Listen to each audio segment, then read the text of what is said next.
apreciación estética. El día de hoy hablaremos sobre la apreciación musical. Para entender la música es importante conocer e identificar los diferentes elementos que la componen y así poder entender cómo un compositor utiliza en sus obras musicales cada uno de estos elementos y cómo interactúa con ellos. Por esto, hoy nos acompaña el señor Juan David Forero, jefe de percusión de la Orquesta Sinfónica Nacional de Colombia, quien nos ayudará a despejar algunas dudas. Hola Juan David, ¿cómo estás? Hola. Para empezar, cuéntanos un poco de tu trayectoria y experiencia en la música. Bueno, yo empecé a estudiar música en el colegio, desde que estaba en el colegio más o menos a los 13 años, y desde entonces estoy trabajando, llevo con la Orquesta Sinfónica de Colombia 16 años y trabajé 5 años antes con la Sinfónica de Colombia. Soy docente también universitario y tengo pues mucha experiencia en el campo de la música y de la enseñanza musical. En la música, ¿qué características tiene la duración como parámetro del sonido?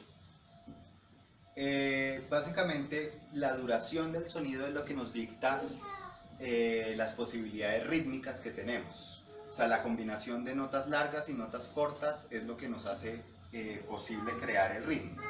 ¿Sí? Si por ejemplo yo tengo un ritmo como, no sé, una cumbia, como ta, ta, ta, ta, ta, ta, ta, ta, ta, ta, siempre tengo una nota larga y dos cortas, ta, ta, ta, ta, ta, ta, ta, ta, ta, ta. Entonces esa duración es la combinación de esas duraciones es la que me permite a mí crear el ritmo, la estructura rítmica de la obra o de la música que estoy tocando. Durante tu trayectoria has interpretado numerosas obras musicales.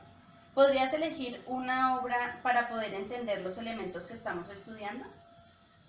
Sí, para el propósito de esta charla vamos a trabajar un poquito con el primer movimiento de la Quinta Sinfonía de Beethoven, que es una obra bastante popular, bastante conocida y que nos va a servir para ilustrar algunas de las cosas que están trabajando. ¿De qué forma se puede evidenciar el desarrollo melódico como una técnica expresiva en esta interpretación? En el caso de esta obra en particular, hay que empezar por el comienzo. O sea, el compositor escoge como material temático estas 4 notas. Y a partir de ahí empieza a desarrollarlas, digamos, como dice la pregunta, melódicamente. Entonces, primero presenta 2 veces ese material y luego lo empieza a desarrollar.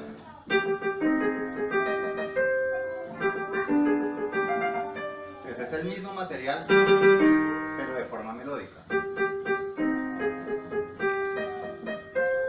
Sí, pero es la misma estructura, el mismo material con el que empezó, y para desarrollarlo melódicamente lo que hace es empezar a subir, ¿sí? Entonces lo que antes era estático ahora empieza a moverse.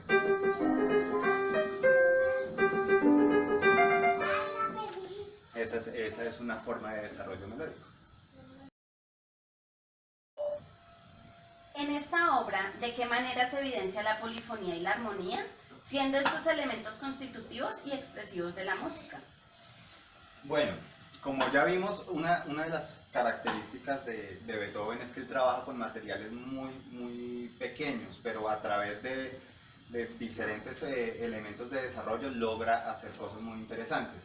Ya vimos que el material inicial, que era esto, pues es muy sencillo, a la hora de la verdad es algo muy fácil, no tiene mayor ciencia.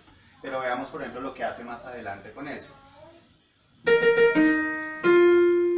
Y ahora construye una nueva melodía a partir de eso.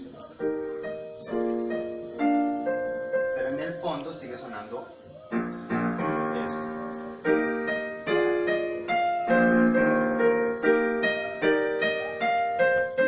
Y ahora la armonía cambia para hacerse cada vez más tenso. Es muy tensionante.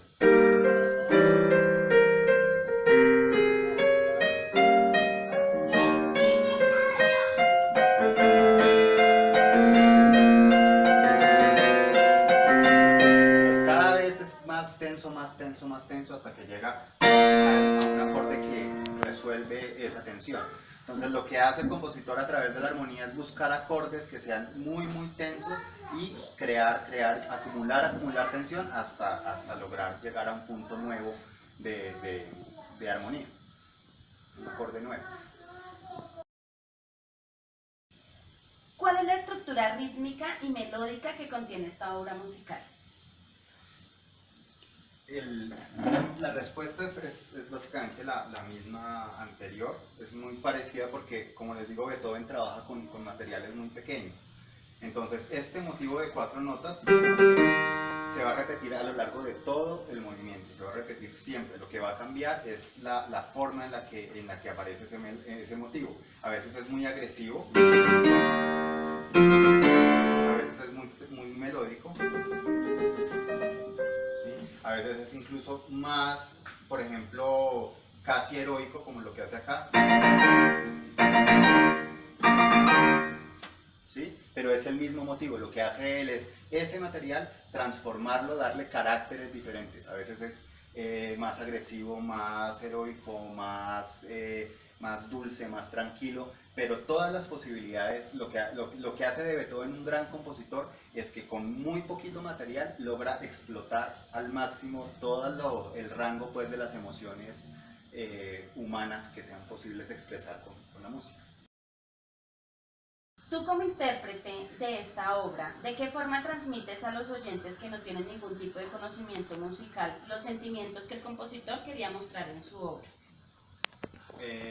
Bueno, básicamente lo más importante es entender que no hace falta tener un conocimiento musical muy amplio, simplemente concentrarse en una actitud abierta, dispuesta a escuchar, pues es más que suficiente para empezar a entender el discurso del compositor. Obviamente hay algunos códigos que utilizan los compositores a través de la historia y pues que con el estudio de la música uno va descubriendo que son importantes. Por ejemplo, uno son las tonalidades. O sea, una tonalidad me refiero a cuáles son las notas que escoge el compositor para empezar la obra o para trabajar sobre esas notas en particular. En el caso de esta sinfonía, por ejemplo, es una sinfonía bastante dramática, porque está en una tonalidad que para Beethoven es muy dramática, es la tonalidad de Do menor. Este es el acorde de Do menor. En contraste, por ejemplo, si escuchamos el acorde de Do mayor, es esto. Suena mucho más plácido, más alegre, más luminoso. En cambio, Do menor pues es muy trágico. ¿Sí? Una de las tonalidades favoritas de Beethoven. Entonces, digamos que a través del estudio uno va poco a poco entendiendo ese tipo de cosas. Este tema está en una tonalidad de Mi bemol mayor, que es una tonalidad naturalmente heroica. De hecho, él tiene una sinfonía, la número 3, que se llama la Sinfonía Heroica, y está escrita en esa tonalidad. Entonces, cuando uno empieza a entender ese código, pues obviamente empieza a entender, bueno, acá él quiere más o menos que el tratamiento temático sea más heroico, más dramático, más trágico, más triste. Entonces es un poco a través de codificar un poco lo que escribió el compositor que uno empieza a descubrir cuáles son los sentimientos que hay detrás de la música, que es finalmente lo más importante. Bueno, eso es todo por el día de hoy. Muchas gracias, Juan David, por compartir este momento con nosotros, y con ustedes nos veremos en una próxima emisión.